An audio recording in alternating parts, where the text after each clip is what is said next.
Social media platform tick talk అమెరికాలో తిరిగి తన సేవలను పునరుద్ధరించనుంది. ఈ విషయాన్ని టిక్ టాక్ సోషల్ మీడియా వేదికగా స్పష్టం చేసింది. ఈ విషయంలో తమకు సహకరిస్తున్న ట్రంప్ కు ఎక్స్ వేదికగా కృతజ్ఞతలు తెలిపింది.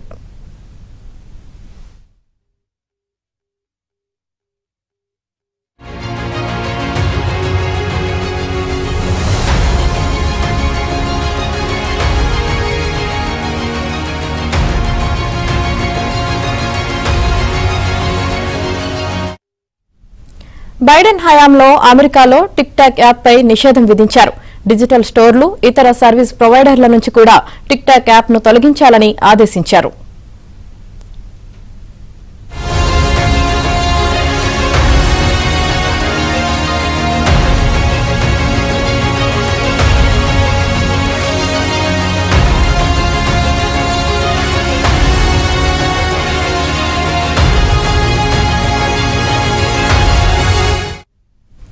అయితే టిక్ టాక్ పై నిషేధం ఎత్తివేయడంలో సహాయం చేయడానికి కాసేపట్లో అమెరికా అధ్యక్షుడిగా ప్రమాణ స్వీకారం చేయనున్న ట్రంప్ అంగీకరించారని టిక్ టాక్ ను నిర్వహిస్తున్న కంపెనీ ఎక్స్ లో ఒక పోస్ట్ చేసింది.